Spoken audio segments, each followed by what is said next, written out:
Interactions. They are in basically every single game and are a main driving force for engaging with the digital world, whether it be picking stuff up or even opening a door.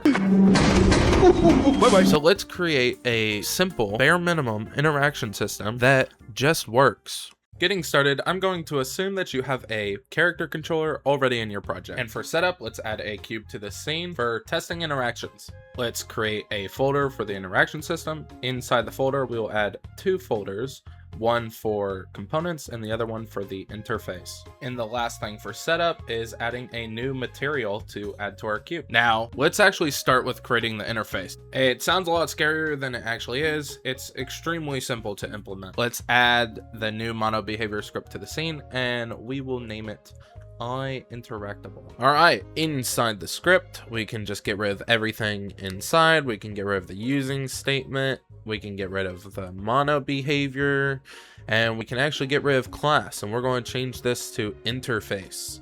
This just declares that it's an interface. And let's add the last thing we need, which is void interact.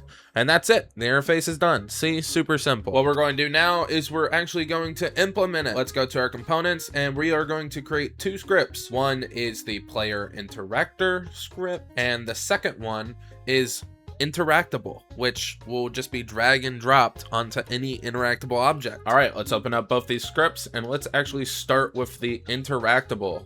In this script, we just need it to inherit IInteractable, and you'll see it's red. We'll just press Alt Enter and we'll implement the missing member. If you don't have that, you can just type out public void interact. And let's add some debug code in here. Basically, we're going right to the console, and then we are also going to change the material on our cube. All right, let's place this script on our cube, and now let's make it actually work. Inside the player interactor script, we are going to make sure we are using Unity's input system. And then we need three variables. One will be for the player camera. The second one will be for the interaction distance, so how far you want the reach to be. And then the last one will be an input action reference, which is the interact button. In order to get this interact button to work, we will need the on enable and on disable method. And inside each of these, we will make sure to enable the input action reference. And then we will also make sure to subscribe to an event, which is called when we press the interact button. And that code is red because we have not implemented that method yet. You can just press Alt Enter or type it out manually. We will be getting callback context. I will just rename it to context because I like it that way. Let's speed through writing the functionality for this code, and then I'll explain what all of it does.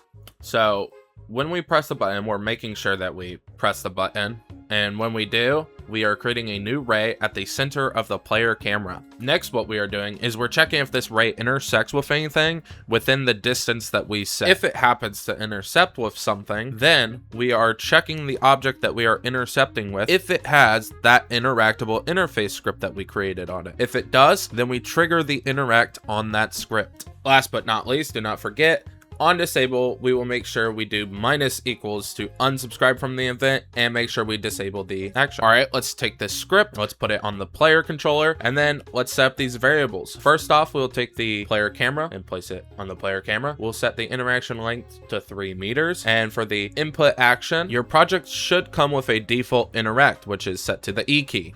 That's it. So if we actually enter play mode, we can test it out. At first, you can see from this distance, I'm not interacting with anything, but as I get closer and closer, I'm starting to actually interact, and you can see in the console that it is debugging my interact. So if anything has that interface in a collider, it will just work. That's all. If you have any questions, you can just ask in the comments section, or you can join my Discord. I am more active in there. Let me know of any tutorials you would want in the future. Hope this helps. Peace.